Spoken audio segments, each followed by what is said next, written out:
about to be cut off because I took my credit card off because I found out that Towanda has been using my credit card to pay her phone bill. My phone bill? It's official.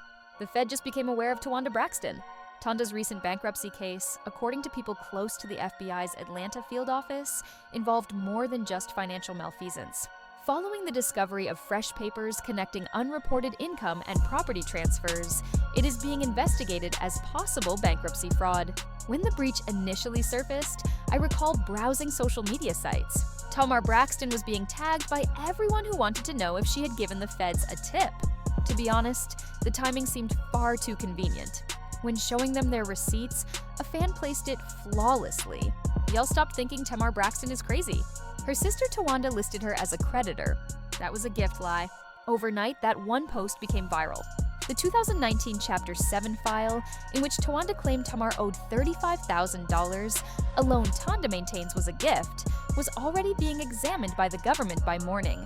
However, investigators now claim that a single line on a bankruptcy form may constitute a false declaration, which is illegal under Section 18 U.S.C. 152. This is when things get crazy. There was more to the warrant than just her bank account. According to insiders, Towanda may have transferred property in Georgia to her husband's name in order to conceal assets from the trustee. Tamar apparently reminded Towanda on camera about the same house for which she had made a down payment. And take this. Tamar bluntly stated, "I know where you live because I paid the down payment," during an old Braxton Family Values tape. I know where you live because I put down your down payment. You sure did. Thank you so much for And that. now that Thank you got so this much on for the gift. accident, give me my money back. That was not a Promise gift. to God. Yes, it was. But it's No, okay. you didn't. Fans now think that line wasn't just sister shade, it was evidence. Because right after that aired, the FBI allegedly subpoenaed credit line records linked to that very address. According to our inside sources following the case, that's how the alleged phone bill fraud came to light. One fan summed it up best: "Tonda, so nasty. Paying 6 phone lines for 12 months for 4 years, and a $35,000 in a home loan. Girl, I'd never speak to you again." I initially believed that people were simply being dirty. However, things start to make sense when you see that the FBI's case actually relates to long-term, recurrent phone service costs that are registered under Tamar's name. What appeared to be a family argument could have been a fraudulent paper trail. This isn't even Towanda's first run-in with the law, which is frightening. If you look into her past, you'll find that she was arrested in Atlanta in 2005 for theft by receiving and forgery. The FBI seems to have remembered the old accusation, even though it quietly disappeared. Did Tamar really report her own sister? That's the question that's dividing the fandom. Because the federal government requires receipts before moving further, someone has to turn over those 2019 bank statements, and you begin to question if this was self-defense or sibling retaliation when you see Tamar's name trending alongside the FBI witness once more. However, there is more to consider before drawing any judgments, particularly with Towanda's alleged involvement of Tony and Tamar in her financial predicament without their permission. The streets began screaming one name, Tamar Braxton, as soon as the news of Tonda's arrest appeared on blogs. It wasn't just idle rumors either. The timeline's somewhat flawless alignment caught people's attention. Tamar had written a series of now-deleted cryptic tweets only days before the federal audit supposedly hit Towanda's file, which supporters now claim sounded like she was tired of her sister's falsehoods. Recall that in 2019, TMZ verified that Towanda owed Tamar $35,000, which Towanda claimed was a gift, but Tamar referred to as a personal debt. The FBI's fraud case now revolves around that one disparity, because it is a fraudulent declaration under bankruptcy law to classify a family debt as a gift or to misstate your liabilities. However, this is the portion that has fans going crazy. When questioned by detectives, Tamar purportedly produced documentation of payment transactions. An insider with knowledge of the Braxton camp claims that Tamar's lawyers verified she had financial records proving the funds were sent to Towanda's escrow account for a down payment on a house. Recall Tamar's moment on camera when she said, "I know where you live because I paid the down payment." That intensity wasn't limited to petty reality TV. As it happens, that line may have been actual proof. This may also account for Towanda's claimed transfer of her Georgia home into her husband's name shortly after filing for bankruptcy. Because, as you are all aware, when you start transferring assets in mid-case, the feds don't play. This is how the concealing of property clause is used to bag people. However, the unearthed video from Braxton Family Values that showed Tamar addressing Towanda regarding a cease and desist letter she never got sounded particularly strange. "I know where you live because I paid the down payment," Tamar bluntly told her. "For years you have been robbing me." "Girl, you stole Tony's man," Towanda retorted. "Don't even start with me." You steal. Stealing and helping? But what you steal? I don't steal anything. You don't? What I stole? You sold men. Who's the man that I stole? Tony's. After that show aired, viewers started linking old rumors about Tamar having an affair with Carrie Lewis, Tony's ex-husband, and even Michael Malden, Jermaine Dupri's father. That line changed everything. Suddenly, there was more to the Braxton sister drama than simply debt. It turned into a story of financial and emotional betrayal. Indeed, the family's once famous reality TV receipts could potentially be used as federal evidence. Although Tamar's team did not explicitly denounce her sister, according to an insider, they did cooperate fully when questioned and provided the FBI with all the invoices they requested. The innocent witness story is still unpopular on social media. A fan tweeted, "Tomorrow is not perfect by far, but Towanda telling Tony to call the police and press charges is a little extreme." Even Tomorrow revealed point blank, "The Braxtons only come together when the cameras roll. Off camera, it's war." Am I supposed to say anything? The only thing that brings us together is the cameras? It's amazing how reality TV and real life began to merge into a single, comprehensive study. Every previous show, every on-air disagreement, and every snarky remark that was once a gift line now appears to be a possible lead in a fraud investigation.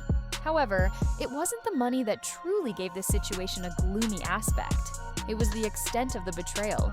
Fans believe that Tamar worked with the FBI in order to preserve her reputation before she became embroiled in the same legal scandal.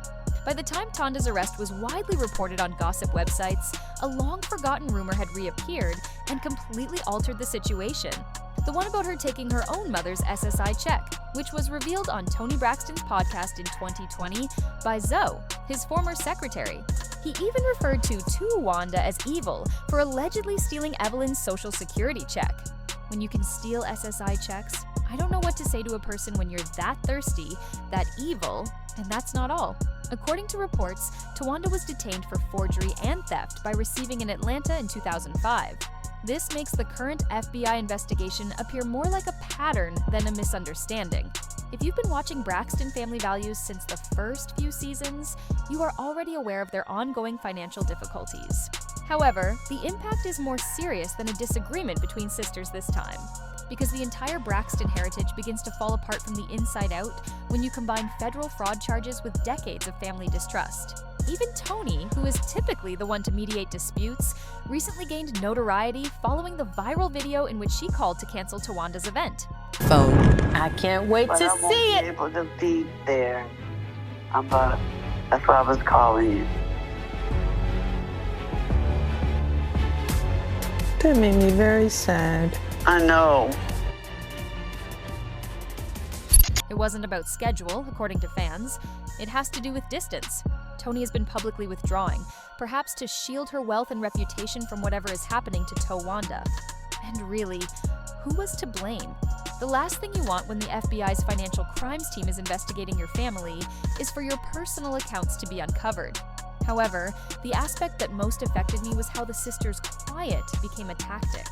Trina used to share sisterhood hashtags or family selfies on social media. Now, when the news broke, there was not a single word or even a repost. That quiet spoke it all. Additionally, there are fans that connect dots online that are too close to be comfortable.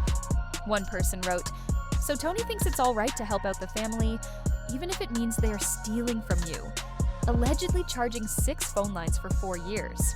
And that's coming from the same person who didn't think she should have to pay them to sing background. See, that's where it gets complicated because the Braxton brand was built on loyalty and image, not money. Yet, every time they try to come together, something financial tears them apart. From Tomorrow's public mental health battles to Tony's tax liens to Tracy's passing, it's like every time the cameras stop rolling, the real story comes out. And even though Towanda's been quiet online since the arrest, court watchers noticed one major detail in her filings.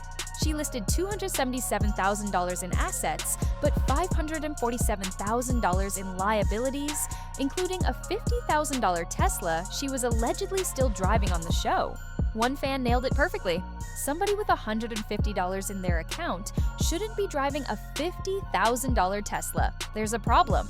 According to insiders, Towanda may spend up to 5 years in prison if found guilty of manipulating financial declarations, as the federal government is already examining everything from phone bills to property records.